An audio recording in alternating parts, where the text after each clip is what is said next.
The story of St. Valentine's Day, known today for its flowers, chocolates, and declarations of love, has roots that stretch far beyond its contemporary romantic trappings. What many celebrate on February 14th as a day of love and affection was once a much more complex occasion, tied to ancient Roman festivals, Christian martyrdom, and centuries of evolving cultural traditions.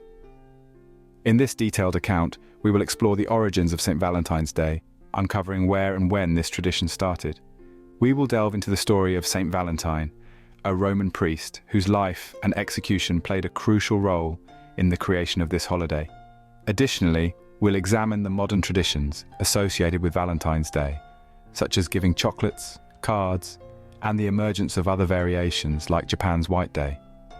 By the end, you'll have a deep understanding of how Valentine's Day evolved from a Christian feast day into the global celebration of love it is today. The historical origins of Valentine's Day. The roots of Valentine's Day are often traced back to the ancient Roman festival of Lupercalia, which took place between February 13th and 15. Lupercalia was a pagan fertility festival dedicated to Faunus, the Roman god of agriculture, and Romulus and Remus, the mythical founders of Rome. Priests, called Luperci, would sacrifice goats and dogs, animals symbolizing fertility and purification. After the sacrifice, the hides of the animals would be cut into strips and dipped in the sacrificial blood. Young Roman men would then run through the streets, gently slapping women with the blood-soaked hides, believing it would promote fertility. Women would often line up to be touched by the blood-soaked strips, as it was thought to ensure fertility in the coming year. While today this may seem a brutal practice, it was an integral part of Roman society and belief. The festival also had a matchmaking aspect. During Lupercalia, men and women would be paired together by drawing names from a jar, and these pairings sometimes led to marriage. However, by the late 5th century, as Christianity spread throughout the Roman Empire, Lupercalia became increasingly seen as a pagan ritual incompatible with the Christian faith. Pope Gelasius I, in an effort to abolish the festival, is said to have established St. Valentine's Day on February 14th, a day to honor a Christian martyr named Valentine instead of celebrating a pagan god. This rebranding of the holiday marked one of the first steps in the transition of St. Valentine's Day from a fertility festival to a day of romantic celebration. Who was St. Valentine? The precise identity of St. Valentine is a subject of historical debate. There are multiple Valentines listed in early martyrologies, catalogues of saints and martyrs. At least 3 different St. Valentines are said to have been martyred on February 14th. However, the most widely accepted story focuses on St. Valentine of Rome, a priest who lived during the reign of the Roman Emperor Claudius II, also known as Claudius Gothicus, around the year 269 AD. According to legend, during Claudius's reign, the Roman Empire was involved in numerous military campaigns that stretched its resources thin. Claudius believed that unmarried men made better soldiers, as they were not emotionally attached to wives and children. As a result, he supposedly issued an edict forbidding young men from marrying, believing this would help maintain a stronger army.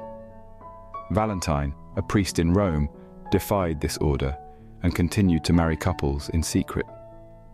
He believed marriage was a sacred bond and was unwilling to deny the sacrament to those who wished to marry for love. When Claudius discovered Valentine's actions, he ordered the priest to be arrested. While Valentine was imprisoned, legend holds that he performed a miracle, restoring the sight of the jailer's blind daughter. Before his execution, Valentine is also said to have sent a note to the young woman signed, "From your Valentine," a phrase that has become synonymous with modern Valentine's Day cards. Valentine was eventually executed on February 14th, likely in 269 AD, though the exact year is unclear. Some accounts suggest that he was beaten with clubs and then beheaded, while others imply he may have been executed by stoning. His martyrdom cemented him as a symbol of love and sacrifice. But it wasn't until centuries later that the holiday began to take on the romantic aspects we associate with it today. The Christianization of Valentine's Day. Though St. Valentine's Day became a Christian feast day, it remained largely a day of religious observance until the Middle Ages. The romantic connotations of the day began to emerge in the 14th and 15th centuries, a period known as the High Middle Ages, when the tradition of courtly love flourished in European literature. During this time, Valentine's Day became associated with love and romance, especially in the poetry of Geoffrey Chaucer. In Chaucer's poem Parlement of Fool, written in the late 14th century, he links the day with the mating of birds. For this was on St. Valentine's Day, when every bird cometh there to choose his mate. This was one of the first known references to Valentine's Day as a time of love and pairing, which helped popularize the idea of the holiday as a celebration of romance. As the idea of courtly love spread, so did the customs surrounding Valentine's Day. By the 15th century, lovers in France and England began exchanging tokens of affection, often in the form of handmade cards or notes, known as valentines. These early valentines would be decorated with flowers, hearts, and Cupids, the Roman god of love, who was often depicted with a bow and arrow, symbolizing love's power to strike unexpectedly. The commercialization of Valentine's Day. By the 19th century, Valentine's Day had evolved into a widely celebrated holiday, especially in England. Advances in printing technology and the rise of the penny post allowed for the mass production and distribution of valentines, transforming the holiday into a more commercial enterprise. The first commercial Valentine's Day cards are believed to have been sold in the early 1800s, and by the mid-19th century, they had become a booming industry in both England and the United States. One of the key figures in this commercialization was Esther Howland, an American businesswoman often credited with popularizing Valentine's Day cards in the United States. In the 1840s, Howland began selling elaborate handcrafted valentines adorned with lace, ribbons, and floral decorations. Her business quickly grew, and she became known as the mother of the American Valentine. The industrialization of valentines marked the beginning of the modern Valentine's Day that we know today. Over time, other symbols of love and affection, such as chocolates, flowers, and jewelry, became associated with the holiday. By the late 19th and early 20th centuries, Valentine's Day had firmly established itself as a day for the exchange of romantic gifts and sentiments. The tradition of chocolate. One of the most enduring symbols of Valentine's Day is the giving of chocolate, a tradition that has its roots in both European history and clever marketing. Chocolate has long been considered an aphrodisiac, with the Aztecs believing that the cocoa bean possessed powerful properties to increase desire and energy. When Hernán Cortés brought cocoa to Europe in the 16th century, it quickly became popular among the aristocracy. However, it wasn't until the 19th century that chocolate became widely available to the public. In 1861, British chocolatier Richard Cadbury introduced the first box of chocolates specifically marketed for Valentine's Day. His company, Cadbury, began selling chocolates in heart-shaped boxes adorned with images of roses and cherubs. The idea of associating chocolates with love quickly caught on, and other companies, such as Hershey's and Mars, soon followed suit. By the 20th century, chocolates had become a standard Valentine's Day gift. The connection between chocolate and romance has endured, partly because of the physical and emotional reactions chocolate can trigger. Chocolate contains chemicals such as phenylethylamine, often called the love drug, and serotonin, both of which are associated with feelings of happiness and pleasure, further solidifying its place as a symbol of love and affection. Valentine's Day around the world. While Valentine's Day is widely celebrated in many parts of the world, different countries have their own unique traditions and customs associated with the holiday. In some cultures, the day is not just about romantic love, but also about expressing affection for friends and family. Japan, Valentine's Day and White Day. In Japan, Valentine's Day is celebrated in a very distinctive way. On February 14th, women give chocolates to men, a practice that began in the 1950s as a result of a marketing campaign by Japanese chocolate companies.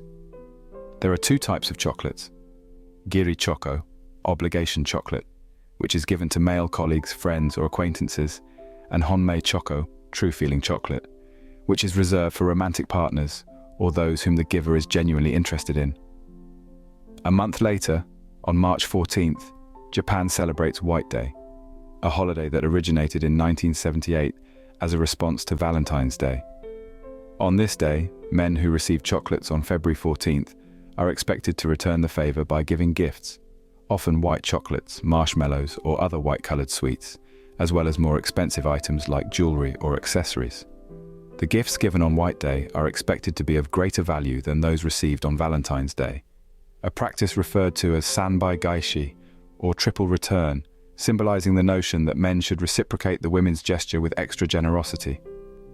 White Day has since spread to other parts of East Asia, including South Korea and Taiwan, where it is celebrated in much the same way. However, the gender roles are reversed, and it's men who return the favor with thoughtful gifts. This unique twist on Valentine's Day reflects cultural norms around gifting and reciprocity in these countries, but it also highlights the commercial nature of the holiday, as it doubles the opportunities for businesses to profit from gift giving. South Korea, a year-long celebration of love. In South Korea, Valentine's Day and White Day are part of a broader tradition of monthly love days, celebrated throughout the year. Starting in January, these monthly observances give couples numerous opportunities to express their affection. For instance, April 14th is known as Black Day, a day for single people to gather and eat jjajangmyeon, a dish of black bean noodles, to commiserate about their lack of a partner. Other love-themed days include Rose Day, May 14th, Kiss Day, June 14th, and Wine Day, October 14th. These additional celebrations reflect South Korea's enthusiasm for expressing love and creating special moments for couples throughout the year. Finland and Estonia, Friends Day. In Finland and Estonia, February 14th is not primarily seen as a day for romantic love, but is instead known as Friends Day. On this day, people exchange cards and small gifts not only with their romantic partners, but also with close friends and family members. While the day can include romantic gestures, it is more widely recognized as a celebration of friendship and social bonds. This broader focus reflects the cultural value placed on friendship in these countries, making Valentine's Day a time to appreciate all kinds of relationships, not just romantic ones. Latin America, Día del Amor y la Amistad. In many Latin American countries, such as Mexico, Colombia, and Costa Rica, Valentine's Day is celebrated as Día del Amor y la Amistad, or Day of Love and Friendship. Much like in Finland, the day emphasizes both romantic and platonic relationships. Friends, family members, and lovers exchange gifts, often with a focus on thoughtful and meaningful gestures rather than commercial items. In some countries, secret gift exchanges known as Amigo Secreto are organized, similar to the Western Secret Santa tradition, where participants draw names and exchange small gifts anonymously. Denmark and Norway, a modern twist. In Denmark and Norway, Valentine's Day has only recently gained popularity, but the traditions have quickly adapted to local culture. Rather than grand gestures or lavish gifts, people often celebrate with simple acts of affection, such as flowers or a handwritten note. A unique Danish tradition involves sending gækkebrev, or joking letters. These are short rhymed poems or funny notes written on intricately cut pieces of paper, which are sent anonymously. If the recipient can guess the sender's identity, the reward is typically a chocolate egg or small gift. This playful and light-hearted take on the holiday reflects the Scandinavian preference for understated yet meaningful celebrations of love. The role of literature and art in shaping Valentine's Day. As we've seen, the romanticization of Valentine's Day began in the Middle Ages, but it was further cemented by art and literature in subsequent centuries.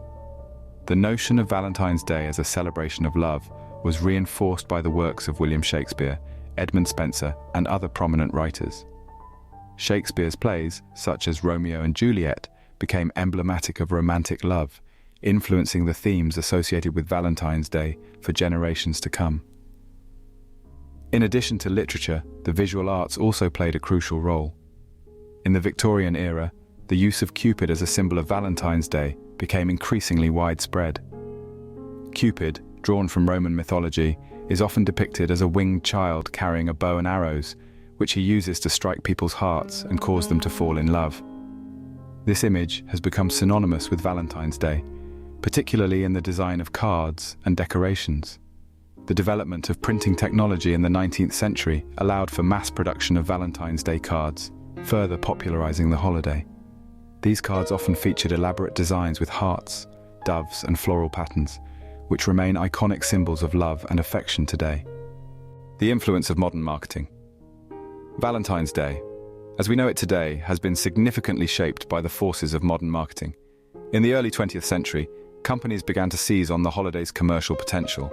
Hallmark cards, founded in 1910, played a pivotal role in turning Valentine's Day into one of the most lucrative holidays for greeting cards. Today, Hallmark produces hundreds of millions of Valentine's Day cards each year, contributing to the holiday's commercialization. The candy and flower industries were quick to follow. In addition to Cadbury's heart-shaped chocolates, companies like Hershey's, Lindt, and Godiva have all capitalized on the tradition of giving chocolates on Valentine's Day. Florists have also benefited enormously from the holiday, with red roses, symbolizing love and passion, becoming the quintessential flower of Valentine's Day. Jewelry companies have likewise promoted the idea that Valentine's Day is the perfect occasion for giving expensive gifts, such as engagement rings or other jewelry. Advertising campaigns often suggest that these gifts are a way to express one's deep love and commitment, further cementing the holiday's association with romantic love.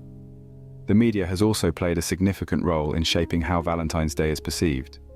Hollywood films, TV shows, and popular music frequently depict Valentine's Day as a time for grand romantic gestures and declarations of love, reinforcing the cultural expectations surrounding the holiday. The criticisms of Valentine's Day. While Valentine's Day is celebrated with enthusiasm by many, it has also faced criticism over the years, particularly for its commercialization and the pressure it places on individuals and couples. Critics argue that the holiday has become overly materialistic, focusing more on consumerism than on genuine expressions of love. The expectation to purchase gifts, cards, and flowers can place a financial burden on people, turning what should be a heartfelt occasion into a stressful one. Additionally, some feel that Valentine's Day promotes an idealized and often unrealistic version of love, which can be exclusionary or even alienating for those who are single or going through difficult times in their relationships. The holiday's focus on romantic love also tends to overshadow other forms of love, such as the bonds between friends, family members, or even self-love. In response to these criticisms, some people have chosen to celebrate alternative forms of Valentine's Day, such as Galentine's Day, a day for women to celebrate their friendships with other women, or Singles' Awareness Day, which is observed by some on February 15th as a way to affirm the value of being single and self-sufficient. A day of love in all its forms. Valentine's Day has come a long way from its ancient Roman origins as a pagan festival of fertility. Over the centuries, the holiday has evolved into a celebration of love, shaped by religious traditions, literary influences, and the forces of modern marketing. Today, it is a day for expressing love in its many forms, whether between romantic partners, friends, or family members. And its customs continue to evolve as different cultures and societies find new ways to celebrate. Despite the commercial pressures and criticisms, the essence of Valentine's Day, taking time to express affection and appreciation for others, remains a powerful and enduring tradition. Whether through the exchange of heartfelt cards, sweet chocolates, or simple acts of kindness, Valentine's Day continues to remind people of the importance of love in their lives. Thank you for spending time with us through Spookscope today. Feel free to share your knowledge and wisdom in the comments section, and don't forget to subscribe to the channel and share it with your friends and family. Until next time, my dear spooker, stay curious.